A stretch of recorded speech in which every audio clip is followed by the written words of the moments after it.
all of a sudden, my mum passed away very suddenly. She passed from a brain aneurysm. The last thing I said to her was like, "See you later, mum. I'm going to the gym. See you later," sort of thing. My mate called me. She was working at his house, and mate, she's gone into hospital. And I was like, "What do you mean? Like, what's going on?" She's like, "Mate, she just collapsed." And they offered me a day work. It worked out less than my apprenticeship money. I was like, "No, you're crazy." Yeah. And then I understood from early, the more you crash out, the more you're gonna get in. He was savage. Romanian guy, 8 o'clock, we start. Have a quick break at like 11 for like 10, 15 minutes, maybe a coffee or whatnot. You're back at it. No lunch, nothing, just power through. He made me sit in the canteen at like 4:30. And I was like, "Mate, the day's done." Like, we're going home. He's like, no, we're having our lunch. It builds character. Since then, I can bash through my days, maybe not call it healthy, but like I'll fast all day. Right then, new episode of Trade Legends, and we have got another new guest in, Andreas Degiulio. Degiulio, that's close enough. Close enough? Yeah, we're good. So before we started recording, me and Jack was like, right, how do we pronounce the surname? So I just said to Dre, you're fine with me calling you Dre. Yeah, Dre's all right. So yeah, Andreas Degiulio, Woodway Windows. So I've got here, period door and window specialist. However, I have had a little bit of a dig into your social media side, and you did a really good reel. So you do sort of like the sash windows, the old school windows. Yeah. So before we get into it, I just want to put this out there because I thought it was a really good way of summing up what you do. So on one of the reels you did, you've put, "I'm not a window fitter, but I fit windows. I'm not a carpenter, but I deal with wood.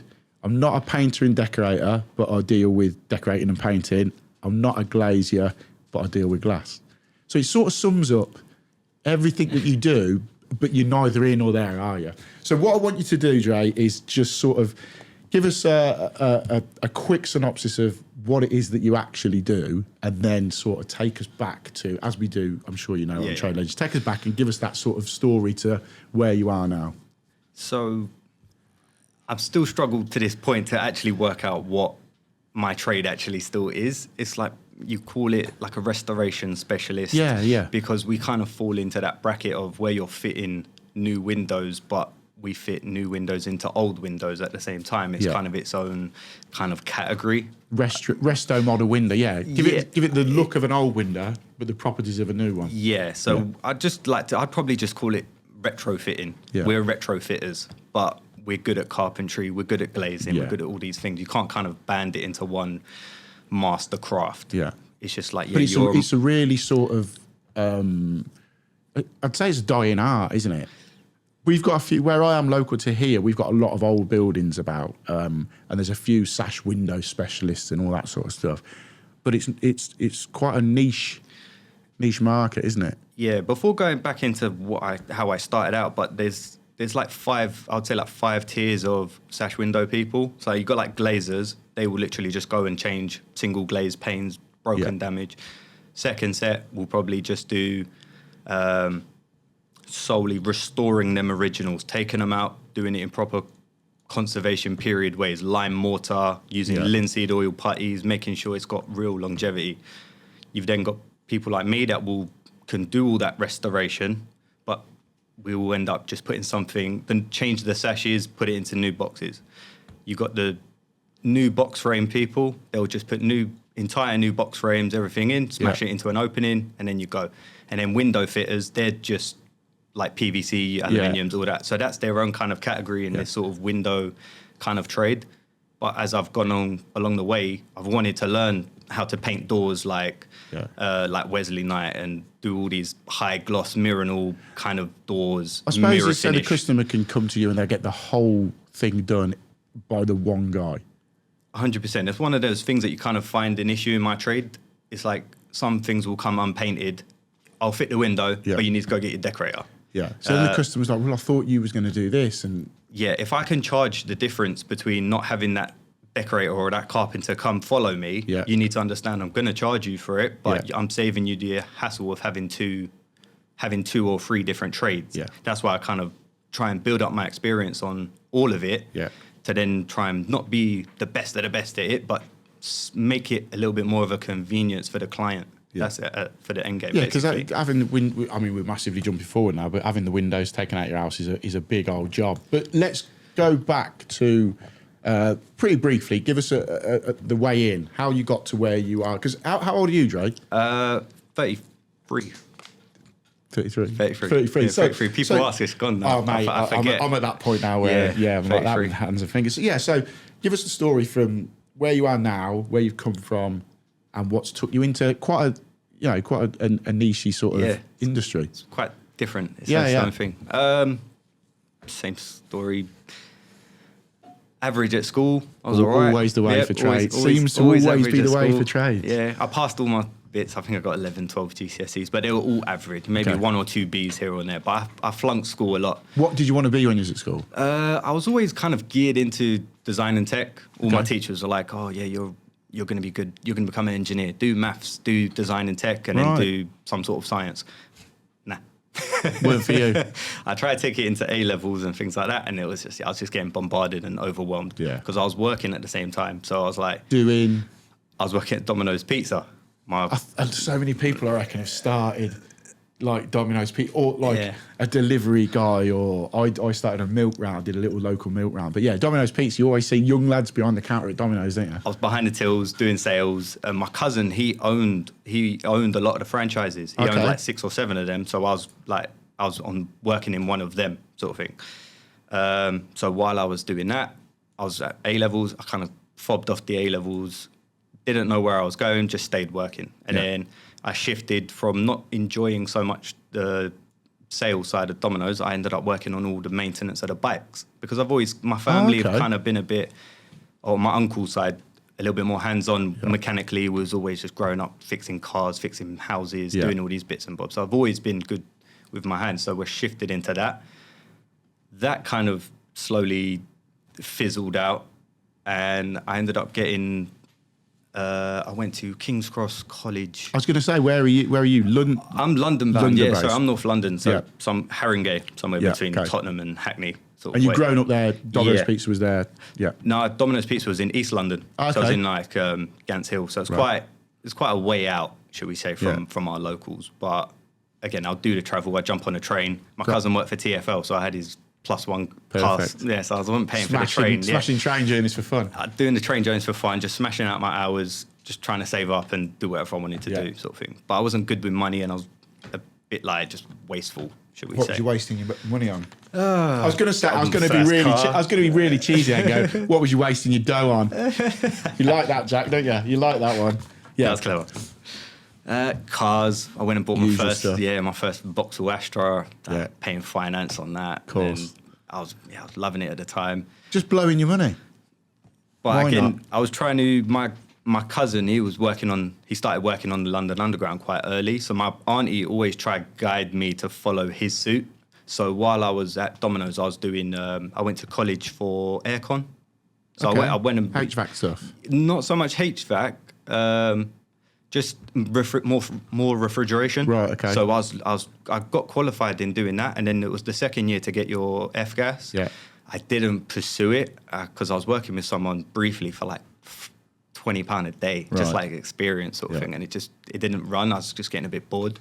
So I'm actually qualified in aircon and refrigeration, and then jumped into. Hang on, let me add that onto the list. I do aircon, but I'm not an aircon geezer. I got a bundle of partial qualifications. It's crazy.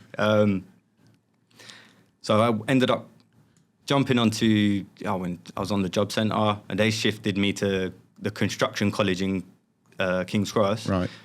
My cousin said, "Oh yeah, let's go down there. You can go and have a look." And I didn't know anything about dry lining.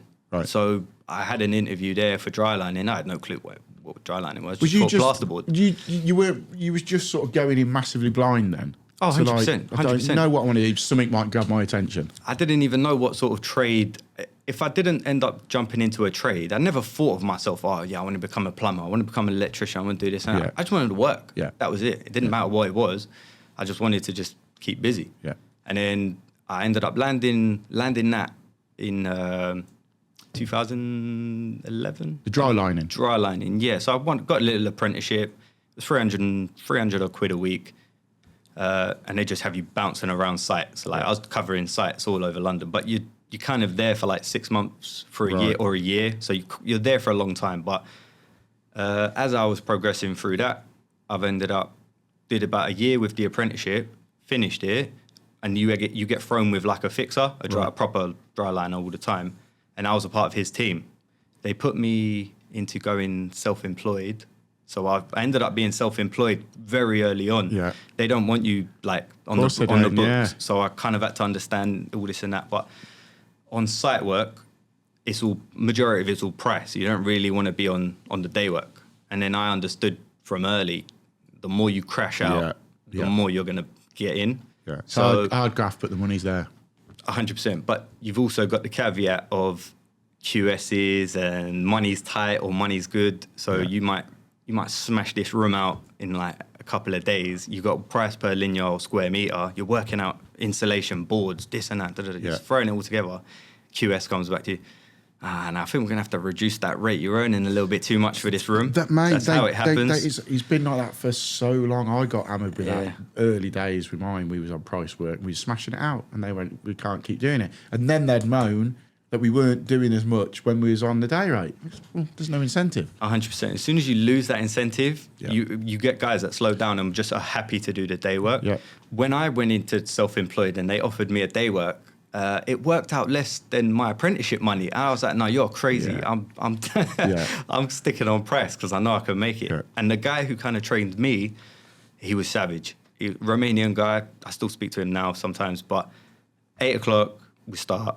You have a quick break at like 11 for like 10, 15 minutes, maybe a coffee or whatnot. You're back at it. No lunch, nothing, just power through. He made me sit in the canteen at like 4:30. And I was like, mate, the day's done. Like, we're going home. He's like, no, we're having our lunch. It builds character. And since then, I can bash through my days, maybe not call it healthy, but like I'll fast all day unintentionally. That's the first sort of stepping stone into it. And you get molded to that initial thing, don't you? Yeah. You've been molded by that Romanian geezer and you've probably carried that through, like you say, to now, because that's your first experience in it. You think that's it.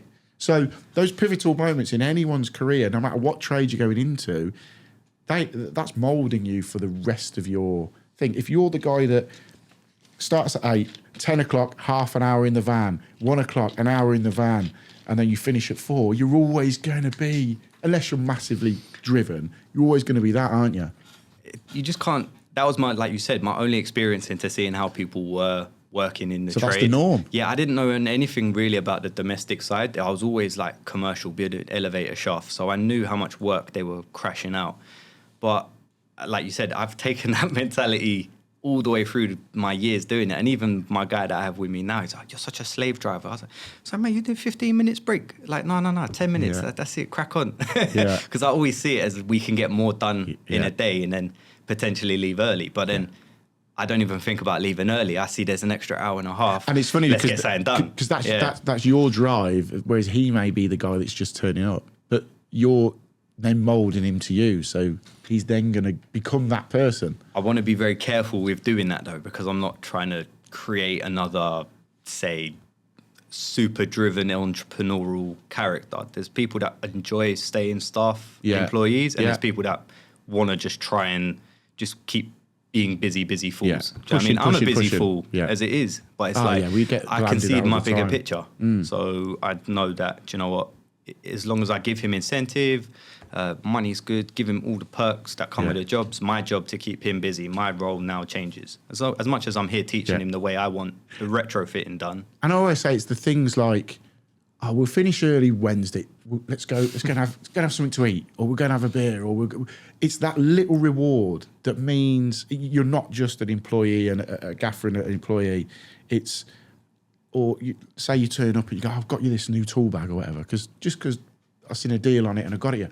That's the bit that makes them go, do you know what? I'm going to stay that half hour later tonight and just do the bit, as opposed to the guy that finishes there, gets no recognition during the day, finishes there. But it's kind of like, because ultimately it'd be great, have him in self-employed, I give him a price. I know you crash out, it doesn't matter if you finish whatever time, as long as you deliver the said product, it's good. That's why even now with the employment, national insurance on employers now, it's creeping up. A lot of people are coming, a lot of companies are probably downsizing their workforce, shifting them all as self-employed. Because it works for them.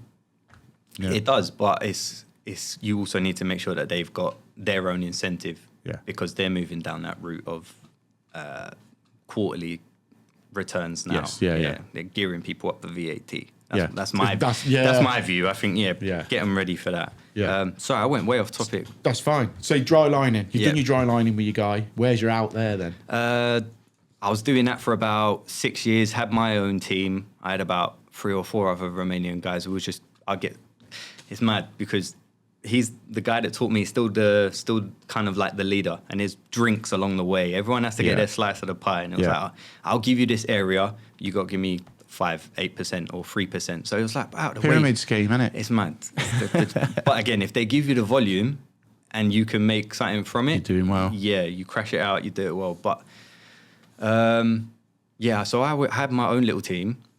I was doing that site work for about 6 years. I think around 2017, I ended up slowly coming off that. My friend, he was a project manager for a big firm in West London. Right. They would get loads of reactive maintenance for like warranties on new builds. Yeah. So kind of like snag lists. Yeah. So he had that. He had projects coming through like universities here and there. And he was like, "Oh, Drake, can you come price up this bit of dry lining? We need to do this." And I went out and done that, and he priced it. He said, "Yeah, you've got $2,500 to get this done." And I was like, "What?" So I'll get it done in like 4 days, 3 days. I started seeing the numbers jump, which was in our ballpark like 140s, 150s a day. Or if you're on price, maybe get up to 170, 180. And then I started seeing, the big boy numbers coming in. There's like 300, 350 a day, sort of, even more so, riding on this sort of thing. And I was like, it's like that in domestic sort of kind of place. And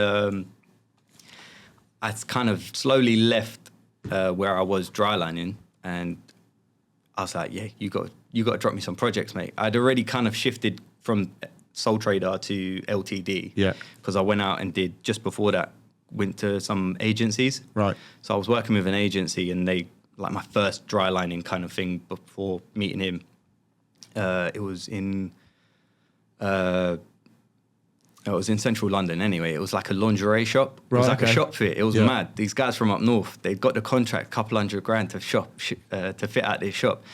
And they weren't dry liners. They were just shop fitters. It was like, having a go. Yeah, just basically, they just won a contract and they subbed everyone. So the main guys just subbed everyone. So couple of the guys that were for that firm, they were just staying in a hotel locally. I was traveling in because I was around London anyway.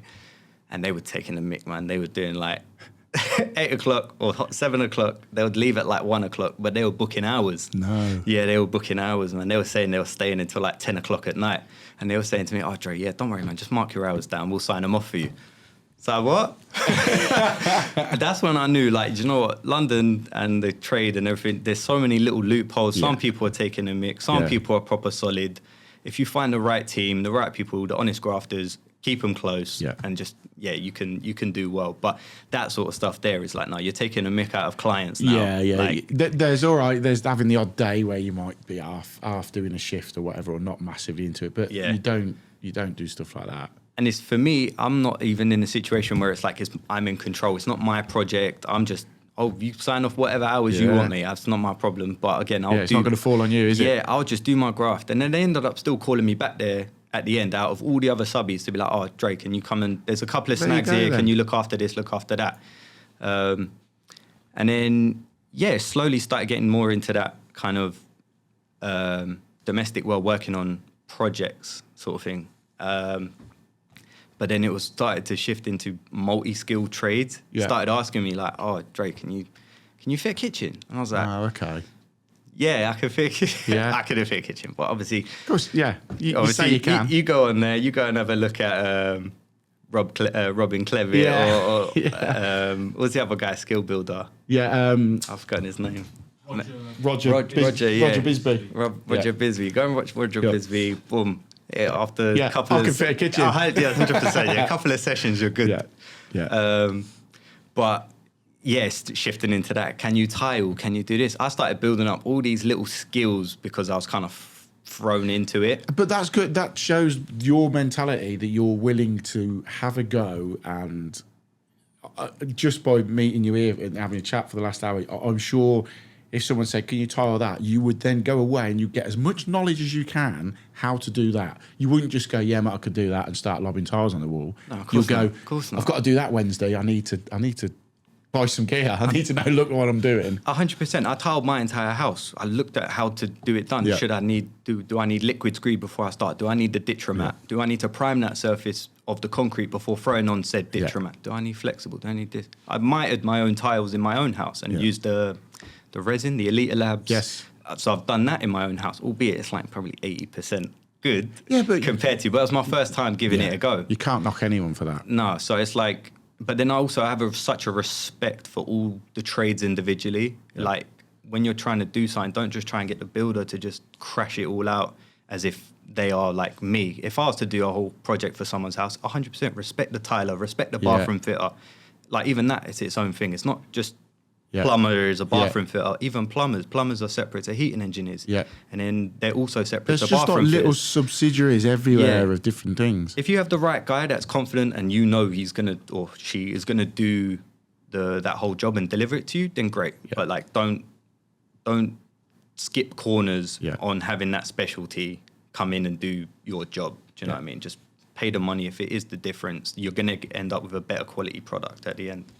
But with this sort of stuff that I was doing for my friend, a lot of it was all like council work and things like that. It was like you'd have to go change a drawer, go do this. You'd be in 5 places in a single day. You have to carry so much gear because you never know what you're going to be doing. Yeah. Keep a Travis Perkins kind of account close. You know what I mean? Because you're going to go between that job, you're going to go Travis, between that job. Yeah. Like there's no way you can kind of set up that much procurement in a van. And I was doing this out of my car at the same time as well. I never had a van until COVID sort of came. I was doing it. I had an Audi S3. I was slapping out the back of that. I was slapping kitchens in my Audi, and it was like, wait, have I lost the plot? It's costing you a fortune. Oh mate, it was crazy. It was crazy. And I bet you they won't be watching. But I bet you didn't have business insurance on the car. It was just company business insurance. It was what it was. I was just traveling around. Yeah, but it was it was a good sort of journey, to be honest. So how did that transition then into where you are? I assume that the next step from that is to going into where you are now. Yeah, so from multi-trading and doing all that sort of projects work, obviously I was contracting. I had my own, I had set teams that, we've got a whole house we need to deliver painting and decorating, dry lining, that. So I'd done all that sort of stuff. His thing, he kind of he went off and started setting up his own company rather than being a project manager. Right. So I helped him do that, and then everything just kind of like started to slow down. And then as it was kind of slowing down, I had kind of like rocky sort of situations in my life, should we say. So I was 24 at the time and everything was all right. I was with my missus and all of a sudden my mum passed away. Right. Very suddenly. She passed from a brain aneurysm. She'd not been poorly before that? No. Obviously, you get high stress, and never had my dad growing up sort of much when I was young. He was in and out, prison, gambling, things like that. Right. So it was kind of me and her and my brother. My brother's a bit older than me, so he was out. So it was just me. The three of you? So it's just, really. And then it was just me and my mum and her dog. Kind of like we were living in the flat in Haringey, and the last thing I said to her was like, "See you later, Mum. I'm going to the gym. I'll see you later," sort of thing. And I get a call from my mate because she was a gardener. She was a grafter. Like I learnt my graft from her. Like there you go. 7 days a week. This woman was up 5 a.m. walked the dog, crashing it out. Like in terms of, she wasn't rewarded well for what she was doing, I think, but she was so consistent with the volume and her clients because she went keeping everyone happy. Yeah. And she was a hairdresser and then went to gardening, like landscape gardening. She wanted me to be landscape. Sort of thing, isn't it? You're sorting that out and sorting the gardens out. It was mad. But she knew how to keep busy. I should have listened to her when it came to the landscaping. I should have done that. Yeah. Or tree surgery. Yeah. Should have done that. But my mate called me. She was working at his house and mate, she's gone into hospital. And I was like, what do you mean? Like, what's going on? She's like, mate, she just collapsed. Shit. So obviously, we've rushed down to the hospital. It was like 2-3 o'clock. And the doctor has said, there's a bleed on the brain. We've had to induce a coma, and then that was it. Like 2 weeks later, she was on the machine. They was kind of like, she's gone. Shit. So it wasn't even like it was like a slow thing. It was just like so sudden. So what caused the aneurysm then? So do you know? So brain aneurysm. So the way it kind of works is obviously you've got all your vessels going through your brain, and like an aneurysm is kind of like a weaker spot on one of the vessels. Right. So if you get like high blood pressure and like stress and things like that, these are weak points that can rupture, shall we say? So it's like a rupture on the brain, but it wasn't just one. I think she had 2 or 3. So having one go is quite deadly in itself. But if you catch it quick, you might be all right. But when you got 2 or 3 going off, yeah, like there's so much blood in the brain, there's nothing you can do. So it was like, and my mum had a client who had essentially,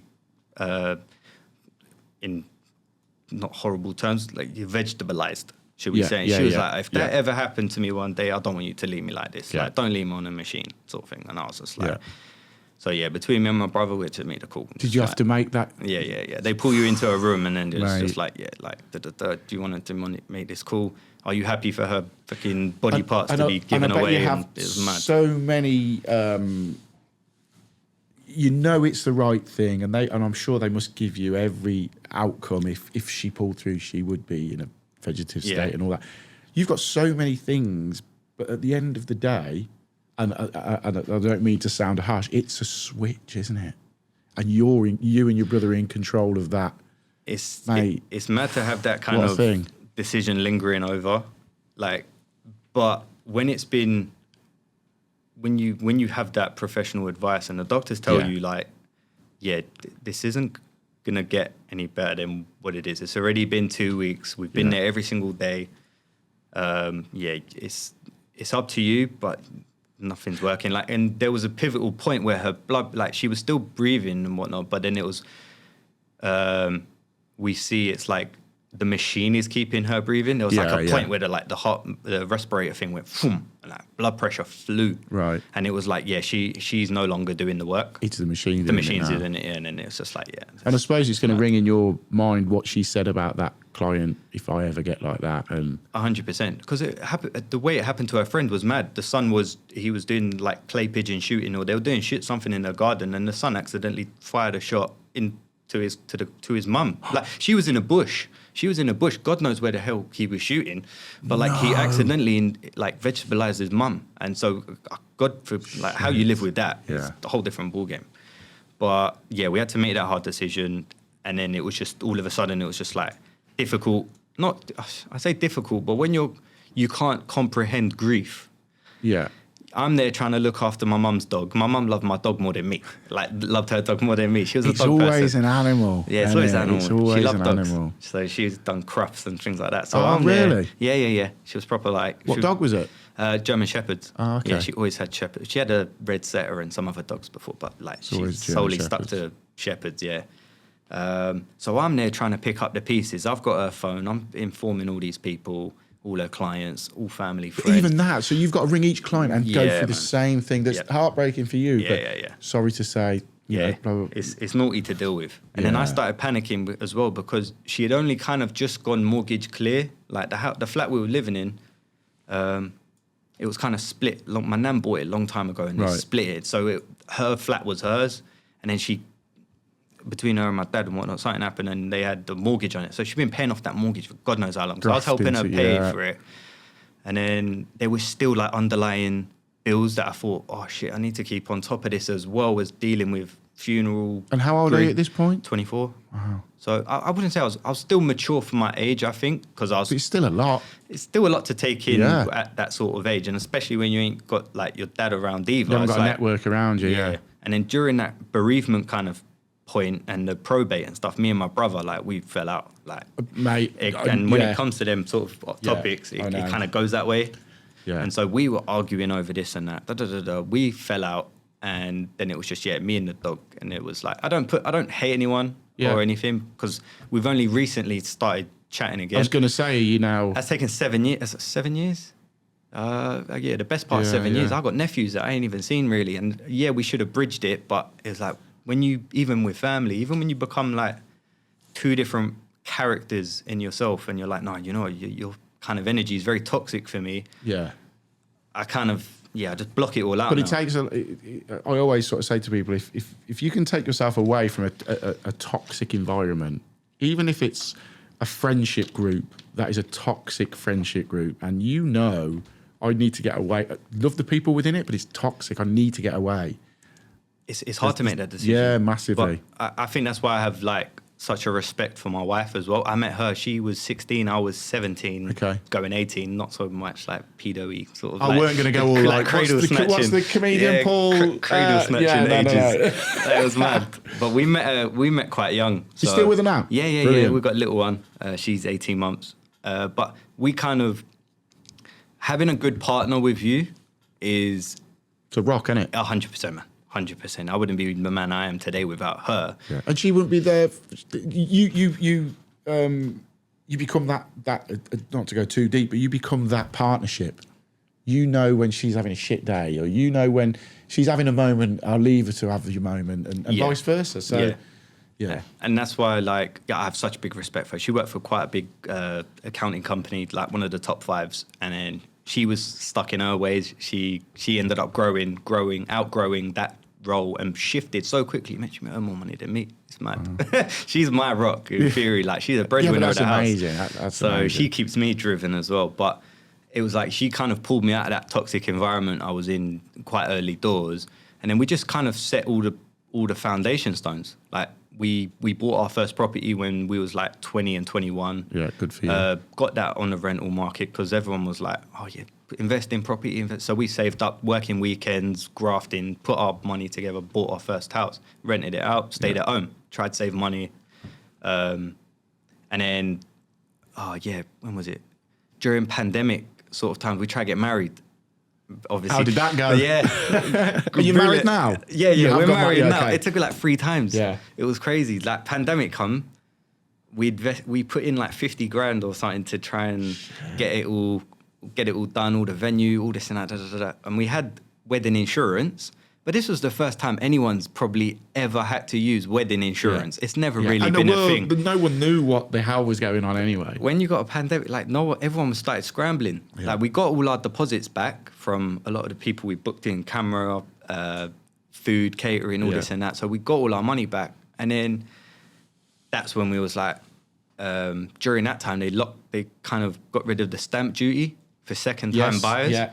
I was like, we got to buy a house. Got to move. Yeah, let's lump this money. Let's go buy a house. Let's go. Because we were always sitting in bed on weekends, like, I can't wait until we live together. I can't wait. Yeah. And then we was like, no, this is our moment. Let's fob off the wedding. Let's buy the house, do that, and then we'll use credit cards to cover ourselves on the next wedding. Yeah. Try to do that. 2021. Done again. We was like, let's go. Let's get married abroad. Let's slim it down. Yeah. Go from 150 people to like 50 or 60. Yeah. Make everyone pay for the flights. Yeah, sure. And we'll cover everything else. Make a holiday out of it. Yeah. Pandemic again. Now you can't travel. We managed to get it done in 2022. But it's such a brilliant day. So in 2022, did you have all the people there that you wanted? Or was we still... Yeah, it was quite sad. No, during 2021, I'd literally gone from... I'd finished arguing with my brother, got the flat that I was living at, I renovated it. Finished arguing with my brother. Yeah, so I was done with all the probate and I bought him out. Yeah. And then I could start working on the flat I was living in. I knew I couldn't stay there. I didn't want to stay there. I wanted to get it rented out, go live with my nan, because she was getting elderly as well. So finished, stripped out the entire flat, made it like, done all the wiring, done all the plasterboarding, made it like worthy, because it's in central London. Like, it's got to be up to scratch. So done all that, moved over to my nan's. I was there for about a year. She started getting on well. And then I was looking after her while the pandemic was happening. And then, unfortunately, she went as well. Yeah, so we she went into hospital one night. They said, if she's really, really, really unwell, we call you in and you can say your goodbye. Could you see her? No, they webcam. They tried to. I went down to the hospital the night before that she got unwell, because when you're in hospital, you're going to catch all that pneumonia and all these other bits and bobs. Yeah, sepsis and things like that. That's what she got caught. She had an open wound because she was like low diabetic. Yeah. She had an open wound. So every day I was treating these open wounds for her at home. One day she went into hospital, and then I went in there about 8 o'clock at night, and they said, no, you can't see her. They gave me a call at like 2, 3 in the morning. Like, sorry, she's gone. So, man, I could have gone in. You said even during COVID, like, if people are on their last lifeline, like, you're allowed to go and say goodbyes. That was So that didn't sit well with you then? No. This whole that was quite difficult as well, because you've literally just gone from one place where you've lost your mum suddenly, who was That's like what I mean. Yeah, that. Sorry, my mum was she was like 63, 64. Right. I'm not too sure. I can't remember, but she was quite young before her time. So it'd already broken my nan to see her daughter pass. Yeah. So, and then, I've done all that, sorted that out, gone to my nan's house. We're all living there. It was a big family. We were at each other's necks anyway. But there was loads of us there. Yeah. She was like 8 of us living in one house. Like my missus, she come and lived in one room with me. My cousin's upstairs in the loft with his missus. No wonder your missus going, we need to get our own place. It's always been like that. I've made her like sofa surf.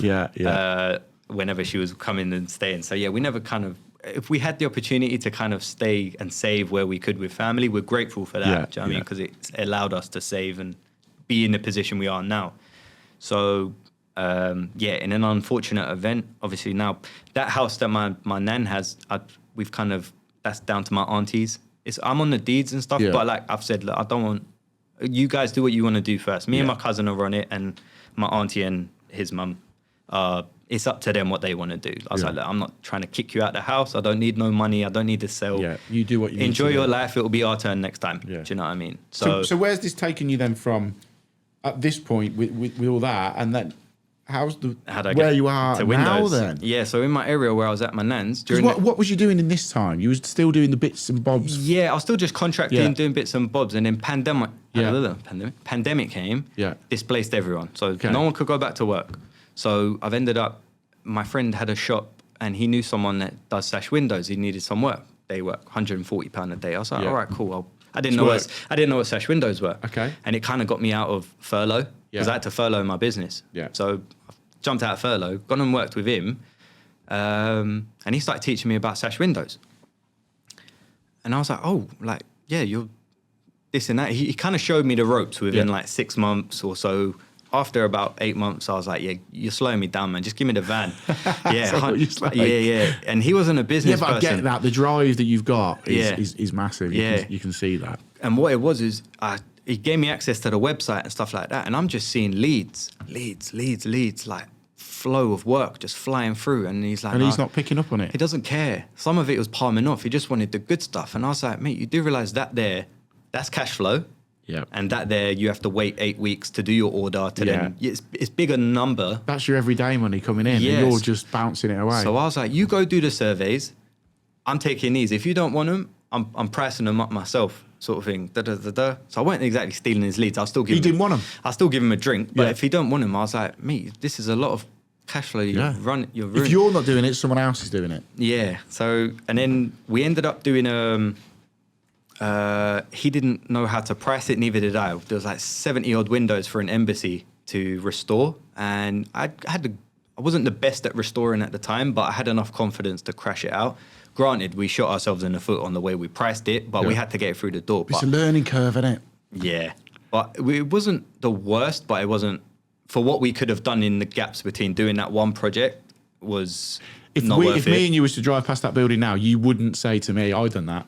You'd just go past it. I probably would, but it'd be a PTSD thinking. Yeah. I've done that early doors. I've done that for free, basically. Yeah. Whereas you go past somewhere else, that one I've done. 100%. Yeah. But we've all got to hone our skills somewhere. And hats off to you for going, I'm going to take these leads. If you don't want them, I'm going to run with them.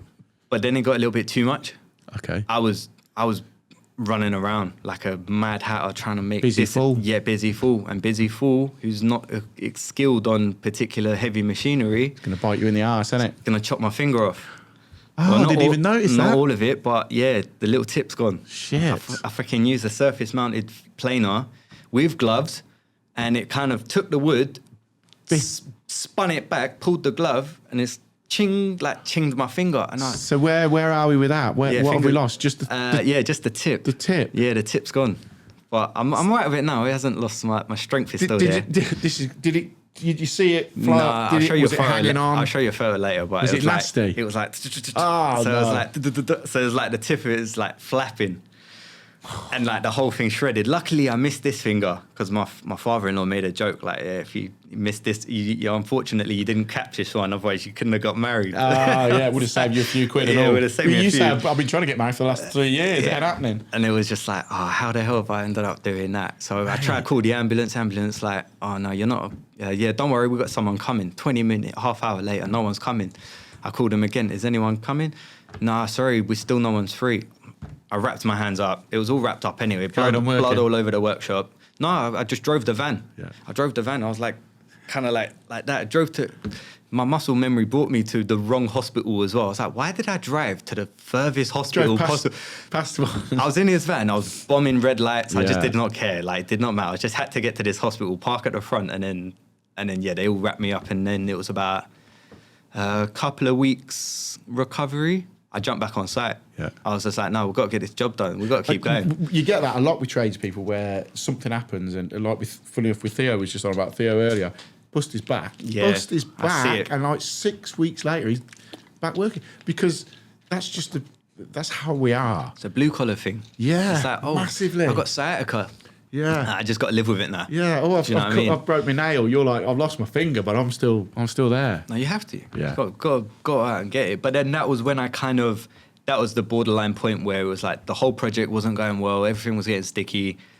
I just rebranded all of my dry lining company name and everything into Woodway. Right, okay. That was it. All under one umbrella sort of thing. And I still kind of kept the company name as Woodway Projects, not Windows. You're not pigeonholing, are you? Yeah, just in case. But I have still just landed restoration of existing joinery, windows, doors, and new stuff. So I'm a Which Trusted Trader, CPA insurance, backed guarantees. I'm Fenza registered. So I've got all of the pieces in place that put me as one of the top tier in this field, even though I've been probably doing it the least, because I'm friends with, now that I've obviously with social media and stuff, I'm friends with everyone. Not in a bad way or like I'm keeping an eye on them, but I give work to them as well, and they give work to me. If something's not right for me, like Frankie, for example, if there's a particular job that I know is more suited to him, I don't need the money. Well, it'd be great to grow the business and I want everything, but I pick the right things. So I know if I give it to him. But that's what you find with social media is it brings people together a lot more. Like I work with Dave Bishop a lot, and over the time I've worked with various different people who are on social media. And it's just nice when you're all working together, or you can feed such and such this. I mean, I had someone come to me with the YouTube stuff. People seem to think that they watch you wherever they are in the country and they watch that YouTube. You're near them. Yeah. Don't know how it works, but they think that you're... I've had people, ring me from Sheffield. I want you to do the bathroom. Look, it's no good for me. You'll reach out on Instagram, any of the lot, because you're in that circle. Anyone around that area, give them the set area. All of a sudden, it'll be someone that you know. Mate, I've got this lead for this. Everyone's helping everyone out. Yeah. And like with you, Frankie's close to you. Yeah. So it works. But that's why it's like I like to still elevate this field.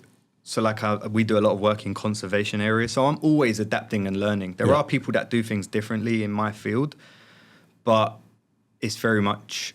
You want to try and just deliver the best possible product you can. You want to make sure whatever you're delivering is going to last. You don't want callbacks from whatever the customer. If only call you want from a customer is more work. Yeah. You don't want to have any repercussions. Oh, this has failed or that's failed, and it does happen sometimes. This and that, but you always want to try and just build that authority. And that's one thing of all my years of being in like construction and trade. I've never been one person to be like, that's my thing. Yeah. You can now, that's why I'm really trying to push on it now to, yes, I'm good at my craft. This is the sole niche I want to work in. And I want to be the person that people think of, even if it's not me. I told my clients sometimes, or potential clients, look, even if you're not going to choose me to do your role, to do the job, just use these materials, use this kind of work, make sure this and that. Yeah. My price is so you're still looking out for them. 100%. You're giving them, and that will go a long way, because even if they don't, they'll go, oh, when we had Dre round, he give us the heads up with that. And then the new guy that's coming to do it, oh, yeah, that's the stuff you want. And they'll go, yeah, because Dre told us that. Yeah. So it's the long game. You're playing the long game with it. That's why, like, I've been in two minds what to do. Do I pursue social media, which I've been trying to do for the past year, I was going to come on to the social media stuff. But I'm still a business person at heart. I have friends that have like 7-figure businesses because they've got all the systems in place. Yeah. That's my end game. I want to be a combination of both. Yeah. Enjoy creating. Yeah. And I want a scalable business. I want someone to approach me one day and say, "Oh, Dre, you've got all these systems in your business. Everything's fluid. Everything works. Here's the map and how someone can just replicate it. Yeah. It can work while you're away. And I don't want a big team. I don't want 30 vans. Yeah. I want a 4 or 5 person team and keep it niche, keep it quality. That's it. Try and have quality over volume." And that's where the social media thing will come in to showcase you. And you've done it. You know, I've got here. Ish. No. It's funny because people downplay social media. The content that you're putting out is mega. And we had the conversation off camera where the stuff that I do, the long form stuff, the YouTube stuff, I struggle for the shorts. Whereas your shorts, and I've even written down here, brilliant reels, brilliant shorts, but the production is great on it. It's really engaging. It's not just, not just what I do. Oh, such and such, this. You're doing different camera angles. You're doing the spin with the hammer. You're doing cuts. You're doing the logos. It's really engaging. So that will bring people in because I think anyone that puts anything out on social media is confident in their craft. And you massively are. You can see it. I always doubt myself. In terms of the craft, I always think there's someone better than me because there always is going to be someone better than you. But you're never going to be the best. You're going to be a perfect imperfection. That's it. Yeah, I like that. But the reason like I said before, like Carpentry by Sam, for example, his cinematic angles when he was recording just kind of changed the way I kind of looked at posting videos online. So I tried to adopt a lot of his format, and then it started shifting more into like the psychology of it. I didn't realize how long this game is. It's fun. It's enjoyable to edit videos and put it all together. It's a bit cringy, of course it is. Yeah. But this whole 2-second hook, 3-second hook. But we was on about it out there, mad. weren't we? Even from a short form content, it's the 2 or 3 second hook. Yeah. With my content, it's the 30-second hook. And it's the same, just condensed. I want to shift more into that realm though, because I'd rather build a community of trust opposed to a bagload of viral views that people swipe and then forget about you. Yeah, it's easy to get, and this is no disrespect to anyone that makes any sort of content, it's easy to get numbers. If you're just driven by numbers because you want to be able to go, I've got this many views, TikTok, Facebook, and your Instagram Reels, you can get them numbers. You'll fall on something and it'll fly. Whereas if you want to create a 30-minute, 25-minute video of a day in the life or a few little jobs, you're entertaining people for half an hour. It's hard enough. When you put a shit TV show on, within 2 or 3 minutes, you're like, this is crap. It's the way our brains are wired now. But they've got BBC production teams behind them, whereas we're doing it and it's not being put out to everybody. The people that are going to come and find your window content or my plumbing content, they want to watch that niche of stuff. So if you can keep them engaged for half an hour, even if you can keep half of that, it's massively YouTube rewarding. is already massive. Like I very rarely watch TV now. 100%. All the stuff I go on my TV now, I palm it off. I say to my missus, let's watch Beard Meets Food or whatnot. Yeah, because you can find exactly what you want. You might want to know how these bottles are made. 100%. YouTube. You might want to know when the next iPhone's coming out. YouTube. It's bigger. As long as you can, as you say, entertain, but it's education and entertainment. Yeah. If you find that perfect format and blend and you can keep doing it without burnout, great. Do you know what I mean? Burnout is a thing. I've had burnout a couple of years ago, chasing that. They call it like the YouTube bloody monster because it pulls you in, and I'm still a slave to it to a degree. Like I've just said to you out there, I've got loads of content to get edited for Sunday. So that's my weekend gone. Not gone, but do you know what I mean? Because I've got to get that video out by 6 o'clock on a Sunday. Do you enjoy the process though? Love editing. There we go. I love. There we go. It's not a chore. It's just hard. It is hard though. I get it. And I enjoy going, how am I going to cut down 50 minutes of content to a 15-minute segment of a half an hour video? And I find it quite therapeutic. it's really raw. I mean, the lads here laugh at me because I edit everything on my phone, and like Jack goes, "How can you get your screen set up?" I'll do it on my phone. But the thing is, I can be out on the road. I can pull up for 20 minutes in a label, have a coffee, edit a little bit more on the video. I haven't got to be at work all day for hours and hours and then come home and sit in the office editing again. Yeah. But your content, I think, is really good. And you've got the thing of it being, there's not many people. There's loads of plumbers. There's loads of sparkies. What you do, there's not a lot. There's a handful of guys that are like the traditional linseed putty stuff and like proper restoration. Some of those accounts, there's only 1 or 2 channels that are like quite big. No one on YouTube really. One guy who does restoration, but there's such a gap for Windows as long as you can draw in the right people for it.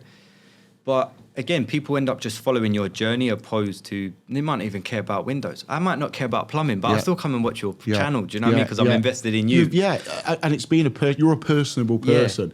So, I always say there's channels out there and everything where you'll click it on and the guy's just dead monotone and it's just like this and we do this. People will like that. Or there's a channel that's massively stat-based and there's viewers for that.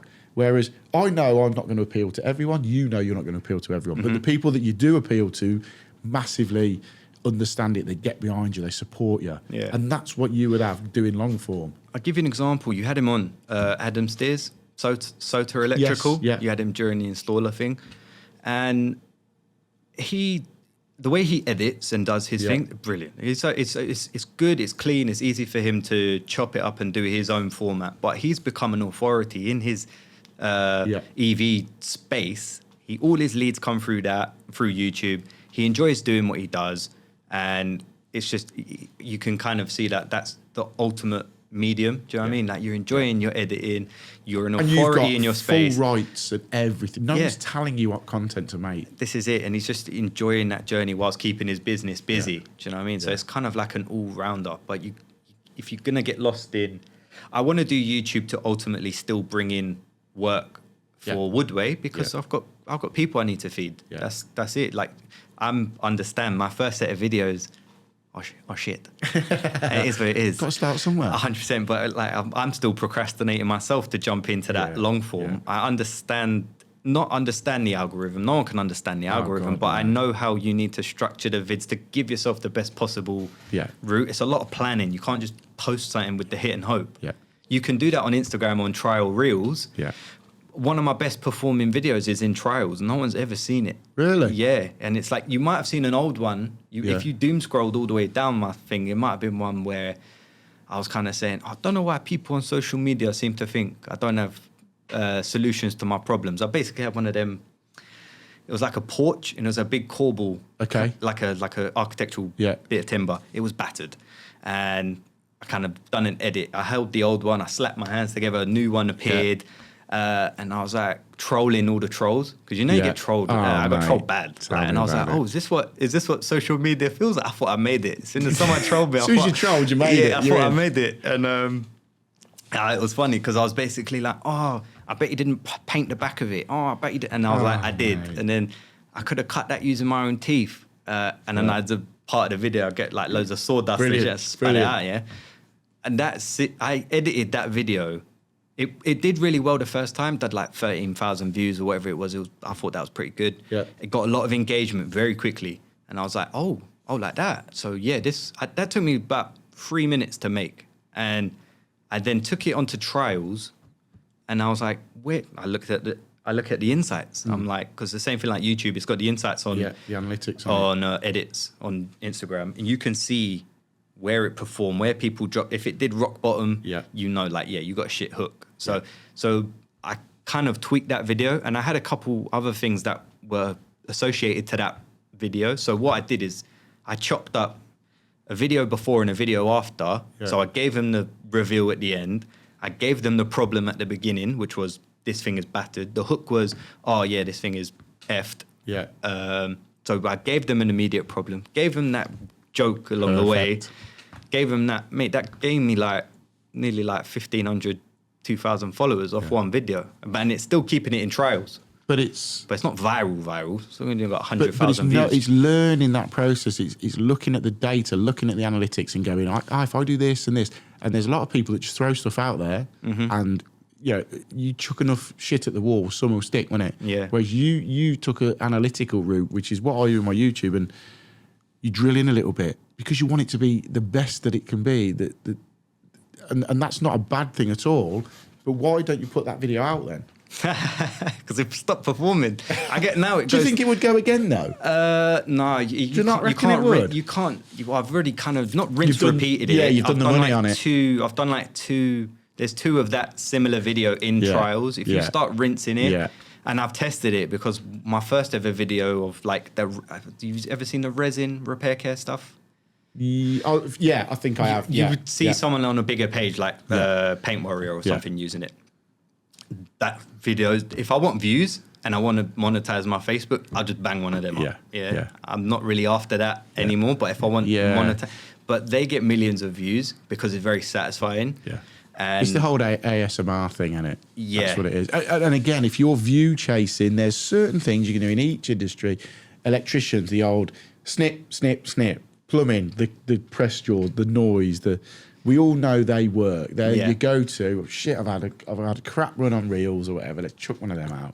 And it's the same with the YouTube. It's the same with the YouTube clickbait thumbnails. I got someone in the comments the other day. What is your thumbnails always you holding your head like this? Because we know what works. You're clicking on this to be entertained. You're clicking on it to be entertained, but there is a structure to the story or the job or the content that's within it. Yeah. And if you don't like it, just move on. You don't need to come at me going, yours. But then you got to think as well. It's the game. Does the commenting bring on more engagement? Yeah. And then it's the age-old thing. There was a phase, weren't there, of people just throwing out you're doing the job completely wrong on purpose for the views. Yeah, that's not. I've never been that guy, and there are people out there that they're happy to do that, but I'd rather do it right than do it wrong for the views. I think that's what it is. You can't get lost in that kind of realm. As soon as you become that slave to that, it's not right. You're gonna lose. I'd rather have less views and more integrity and trust in my space, that people trust me. Yes. Do you know what I mean? Like my because I'm so active now on the socials, I have other businesses approaching me to be like, oh, can you fit for us? Oh, we've got this job over here. And it's like, I'm not just landing domestic client sales. It's like, other tradespeople that follow me, trust me to get this done. So it's like, over what? You're going to try and do a silly reel or do a TikTok dance. Just to get a million I don't views. do TikTok dances, none of that stuff. Yeah. Like, I don't follow trends. Never dance on the internet. Yeah. Wait, have I? Before I run back and start checking. No, I don't think I've done a dance. I just think, do you know what? Just be true to what's yours and then find your format. I don't know. I'll give you an example. Is it B Plumber? Yeah, Pete. B Plumber. I don't know him, but I ran through all his videos and I was like, I started to look, well, when did he pop? Like, when did it bang? As soon as he found the sarcastic bang, he hammered home on that. And then it's like, that's his format now, and it works. He's took the comments and verbalised it, or put an audio to it. Yeah. Oh, you're not going to leave. You're not going to take that. You're not going to take the wallpaper off behind the tile rail. No, I'm not. Shut up. It's brilliant. It's everything. I love it. And he's even. I love the way he's done it because they can't come at him in the comments because he's addressing that in the video as he's doing it. Yeah. It's brilliant. Have you watched Bricks and Slides? Have you seen him? No. He's a bricklayer. But he's got that old British sarcasm. Okay. He was literally in the background portraying, so my client's unhappy with me. They're not paying me. The work of this driveway and these brick walls are shoddy. It's actually mad. And he's like, this isn't that bad. Like, this can be fixed, not a problem. Yeah. Like, a little bit of that angle, he's got spirit level and it's like... Yeah. And so many people are taking it literal. But also that's good for him. And it's like... it's bringing a lot of engagement. What's his name?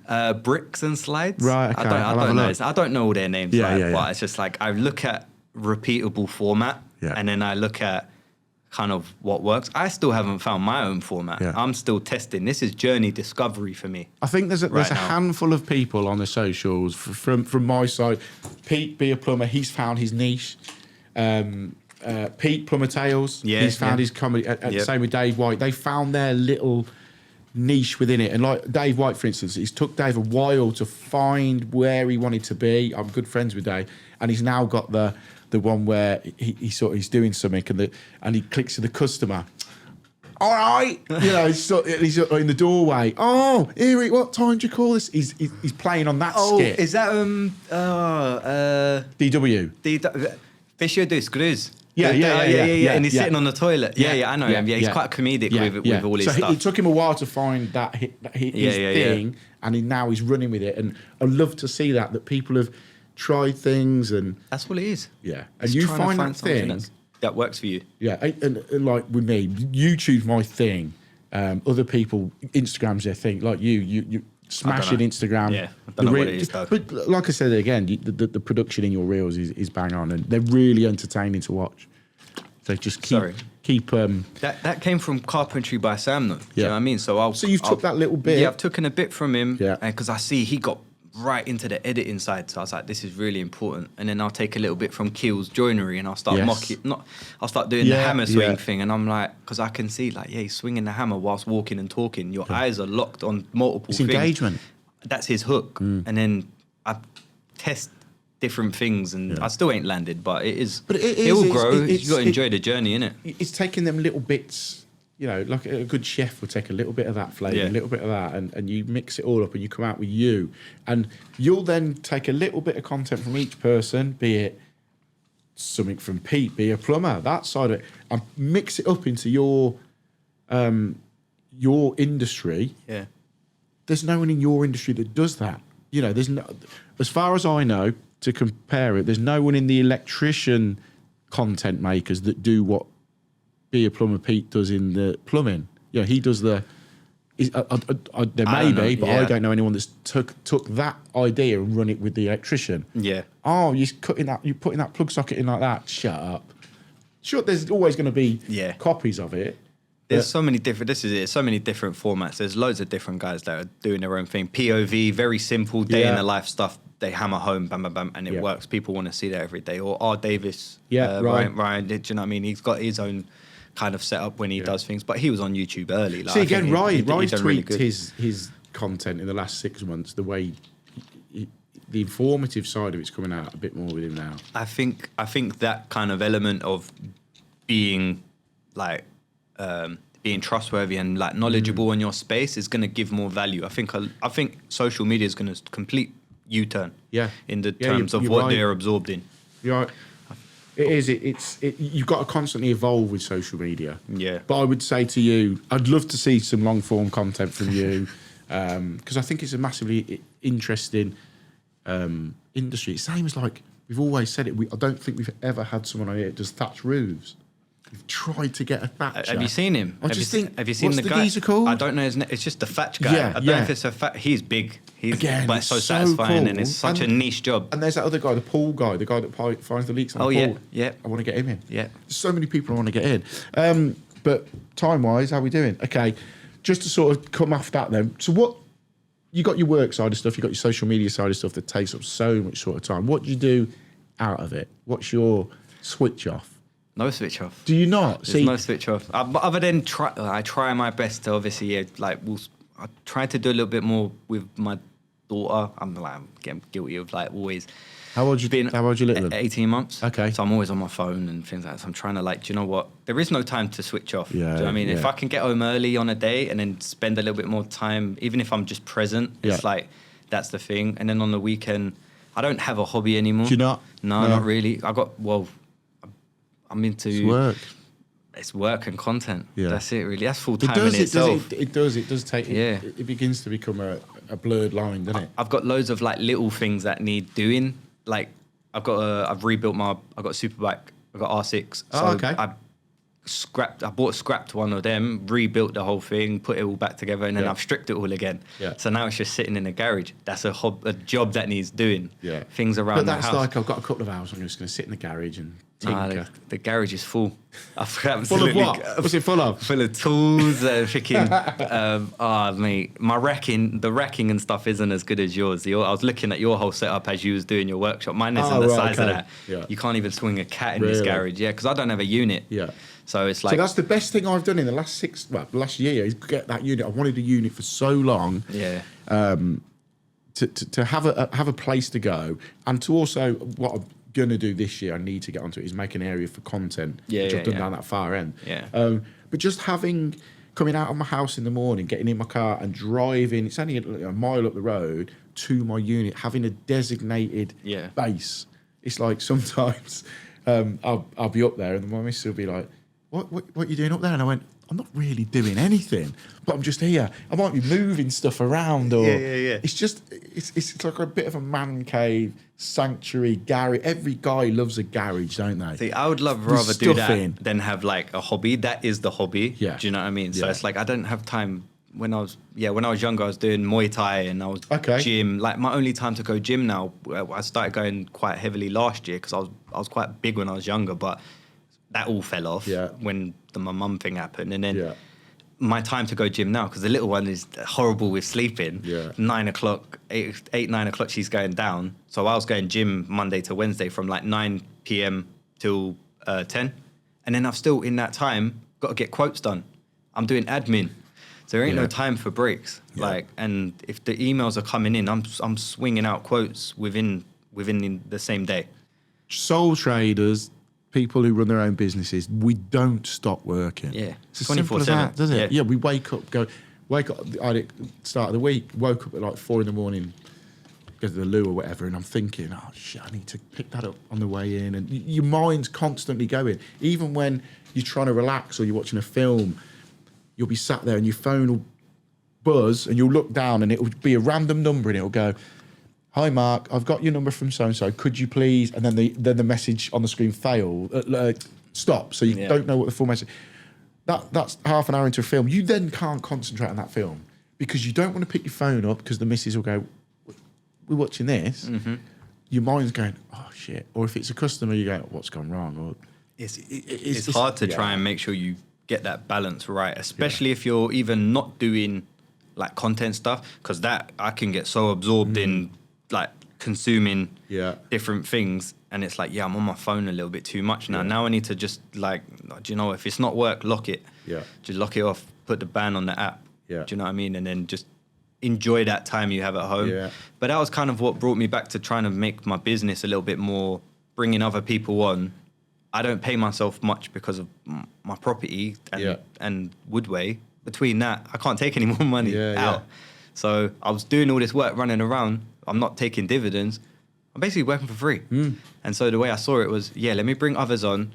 I'm going to change my role and ensure that both the vans are kind of procured up, change my systems, make sure all the quotes, the emails, the follow-ups, the journey for the client, that you haven't just ordered something and then disappeared for, because our stuff is like 8 weeks lead time. So you don't want to go missing for that 8 weeks. You kind of want to give them a journey. All right, Mrs. Smith, just had confirmation, even if you haven't, even if you hadn't, just had confirmation those seals are coming in on Tuesday. It happened recently. It was quite bad. Well, I say bad, but I have all this vacuum single glazed glass. It comes in from China or Belgium. It's so expensive. But you've got either 8 weeks lead time or 12 weeks lead time from Belgium or 16 from China. One of the pieces come, out of 24 units, one of them was broken. And I was like, oh, my days. And these, for a piece like that, 150 quid. Sure. She had 24 of them. It was a job I didn't want to do. I had to charge her an absolute fortune for it. And I told her, I was like, I feel bad doing this job. But this is your only option. That's what it is. And then I had to say, oh, look, this other piece, it might be here by then. But then I was just updating her, even if it was no good news. I was just here. I'm still chasing. I've had a word with Thing. Just keeping them in the loop. 100%. That's all they want. Do you know what I mean? And there's a lot of bad things in the trade that's like, you just go missing. It's not on. Do you know what I mean? So even if I'm telling my clients, oh yeah, your windows are being made, they're now being sanded, they're now being sprayed, because I've got that pipeline. It just I can see the pipeline. It keeps your conversation with them going. It keeps their mind. So they're not sat there on a Sunday night going, let me just message Ray because I haven't heard from him. Yeah. If they enjoy that experience, plus they're spending a lot of money. Mm-hmm. So it's just courtesy to go, look, you're spending X amount of £1,000. I'm just going to, don't take you 2 seconds to do that. It's mad as well because it's like a big bulk of the money is like a lot of it's joinery. The fitting is still the fitting. So I'm still facilitating that. But it's like, even on the back end, you're like, you want to make sure you got like let's say an average 35% kind of business model. Of course. It's still like, oh man, I'm doing all this stress for like, let's say it's like a 10 grand job and you only got like 3.5 out of it sort of thing. I know it kind of comes with all that, but you could be doing all the other little cash flow jobs. Yeah.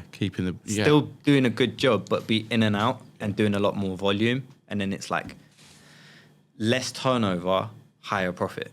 Them smaller jobs in volume are probably on like 80% margins, 70, 80% margins. And your outlay for them is a lot less as well. 100%. So it's like, do you focus on getting that volume or increasing the turnover with more joinery? Do you know what I mean? So I try to balance both. It's hard, mate. No one in the sash window, there's only a couple of us, but for me, I would say I'm the only one that will like restore and paint, fit new windows fully and fit new stuff into old stuff. Right. No, you won't find one company that's going to do that all under one umbrella. Because even some of my other friends that have like big businesses in windows, they'll fit everything, but they'll get someone else to paint. Yeah. Or those guys will just paint or just fit. They don't want to do any of that sort of stuff. So I'm trying to, like you said from the beginning, bridge that gap. But then I might look more expensive, and it kind of might. But when you can might fumble on the sale. You're getting everything under one roof. Yeah.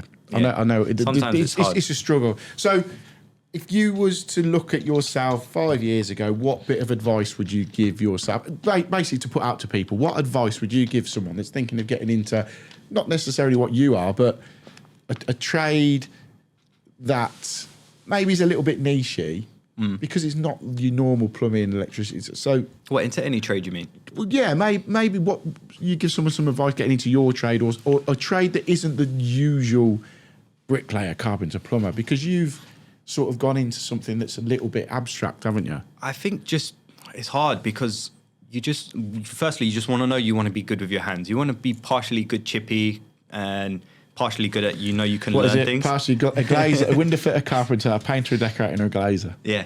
And an accountant, and a logistics expert, and a tax man, we've got to be everything. 100%. You've got to kind of just educate yourself consistently. Always look at yourself as how can you grow yourself first. It doesn't always have to be in the skill of the craft, because ultimately, even if you want to come into my trade, I knew someone in air conditioning. He had a massive air conditioning company. Could he fit aircon? No, but he was good at business. Yeah. A lot of people that are good at business, they know how to run businesses. So they know to put the right people in the right positions. So sometimes you can be... You may not do that, but you can put the parts together. Yeah, so you might be that sort of person that wants to get into that niche, but you just want to be good at getting the best of the best. Maybe you poach the best of the best team to come and work for you. Building that presence and stuff like that, and which trusted trader, and trying to just be relevant in the field, it takes time. Yeah, obviously it's going to take some time, but I would say just probably just believe in yourself that you can do it. I think my 2 qualifications, aircon and dry lining, don't even use them. It's nothing to do with what I have now. It's not even on the list. There's not really a qualification bar Fenzer. And even then, sometimes the Fenzer is basically the so that you can self-certify that you fitted something in compliance with building code. But even then, if you're working in conservation areas, it doesn't apply to them. Yeah. Like, they don't need to know what you're doing when it comes to restoring. So it's like something you just kind of learn. Yeah. And it's like, that's why you get decorators that are now, they do externals of houses in the summer. They're all booked up, but they're learning a lot more timber components and how to restore it properly now, whereby back in the day they would just slap on some filler, paint it, bit of putty in it, done. Now it's a bit of a different ball game when you're treating timber. It shouldn't be needing every couple of years recoats. These things should be lasting, and if you're not doing it right, it's knowing your game, innit? It's hard, because now the resin stuff was kind of designed for window people and timber stuff. Now it's more DIY and decorator stuff. It's being used on anything and everything, which is good. I don't mind. It's elevating the brand. It's elevating the product, but it's very. My job is kind of, if I get external stuff, it might be absorbed by an external decorator who's been house bashing for a long time over the years, and might absorb some of my intense restoration. And trying to win that work is a bit. That's why I don't solely sit on restoration, because to do it properly takes long. It takes so long. Time consuming, isn't it? You pay more on time than you do on labor. But whereby I try and sell the double glazing, which is what most people want. I say, all right, cool. Keep the majority of the window. Replace just the important bits. It costs you a little bit more, but you get more return on investment. So you're getting a lot more material out of me opposed to labor. So I try to find that balance in my business now to pick what jobs are right and what's right for the person. I don't just need to hard sell. But I'll just give you new windows. Give you new windows. But you're smashing it, mate. You're doing. I appreciate it. Yeah, your socials are picking up. Keep at it, because you're smashing it with them. You are a very driven person. I've got that from the last hour. You're massively driven, and hats off to your old lady. It comes from her massively. 100%. She'll be looking down, going, "Do you know what, Dre? Yeah." Do you know what she told me? She said, "Don't mention anything about your. It's really hard to be a dad like this and that." She takes the brunt of it, man. She does. I wake up a couple of times in the night, but she has she won't go into deep sleep like me. So she'll probably have to go into the room at 2 o'clock, 3 o'clock, 4 o'clock. Sometimes it's good, sometimes it's bad, but it's a lot. I remember them days. Yeah, mate. I feel I really try my best. I'll go make the milk now, but it's she does still take the brunt of it. Yeah. It's not my fault. It's just deep sleep. I can't help it. Or do you go looking over again? Oh, I'm just going to pretend to be asleep. Nah, I can't do that. She'll wake me up. Shout, Andreas, wake up now. Wake up. But mate, honestly, keep doing what you're doing. I'm going to get you back on in a year's time or something like that and see where you're at, the progression, because the way it's gone from the social side that people can see, it's just elevating up. No, so, mate, Dre, thank you so much for coming on. I appreciate it. We'll put all the links into the descriptions below. What's your Instagram handle? Woodway Windows. Is it? And what about YouTube? Have you got YouTube set up? I've got YouTube. It's still Woodway / Okay. I ain't there yet, but I'll probably try and not cross-platform it too much. But if you do find me, just search Woodway and you'll probably end up finding it. There you go. Mate, thank you so much for coming on. Everything will be down in the description, mate. So, yeah. Enjoyed that, mate. Good one. Nice. Cheers.